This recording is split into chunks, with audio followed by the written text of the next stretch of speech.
India's eternal cycle. The destruction of the triple city. Shiva's role as destroyer inspired the tale of his attack on the triple city of the demons. The three cities represented the three worlds of earth, air, and sky. And Shiva's annihilation of them reflects his destruction of the universe at the end of each kalpa, 4,320 million years. One of the unfortunate effects of Brahma's granting boons was that a demon, Taraka, became invincible in combat with all the gods except a future son of Shiva. Vishnu fought Taraka for 30,000 years until, unable to harm him, he abandoned the fight. Only after Shiva was persuaded to produce an heir with Parvati did it become possible to defeat the mischievous Taraka. When the young man had grown up, he killed the demon. But shortly after these battles, Taraka's three sons, Tarakaksa, Kamalaksa, and Vidyunmalan, took themselves to a mountaintop and built up a great store of tapas power by practicing meditation and austerities. Then they visited Brahma to ask for a boon of their own. Their first request was to be made immortal. As this went entirely against Dharma, the universal law, Brahma was able to turn it down. Then the demons asked for three cities in which they could live for 1,000 years, until Shiva came to destroy them at the appointed time. Brahma granted their wish, and the trio asked the demon Maya to construct their cities. The first, of gold, he built in heaven for Tarakaksa. The second, made of silver, hung in the air. Its king was Kamalaksa. The third, of iron, stood on the earth and was Vidyunmala's. All were wondrous to behold, and the three demon kings ruled them for many years. As their reputation grew, millions of demons went to live there. King Tarakaksa's son, Hari, then won a boon from Brahma. Hari asked for a lake with the power of restoring life to demon warriors who had died. With the powers that Brahma granted, the demons ravaged the earth.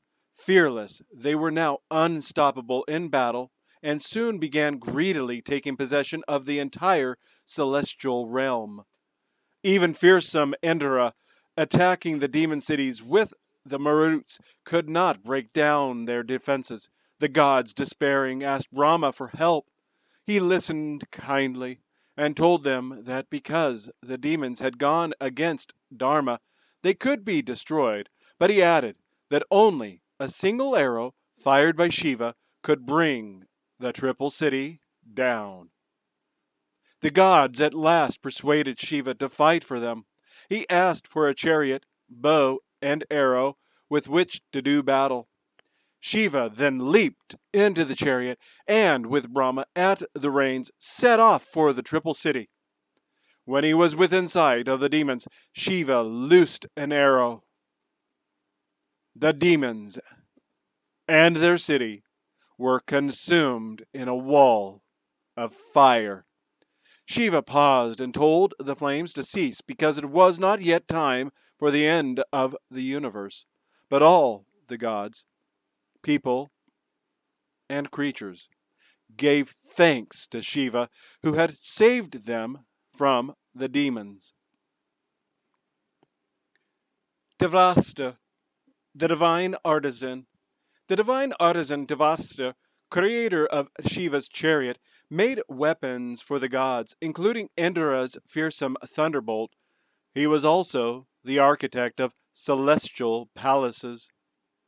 For Varuna, god of waters, Devasta, also known as Visvakarman, fashioned a dwelling place that floated like an island far out to sea. He raised a white-walled hall and surrounded it with trees made of precious jewels. Here Varuna held court, adorned with flowers and attended by the Adityas, sons of the goddess Aditi, who were a source of prosperity.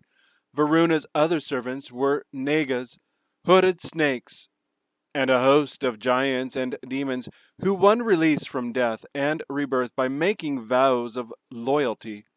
In the many rooms and spacious seats of the great hall lived the spirits of seas, rivers, and mountains.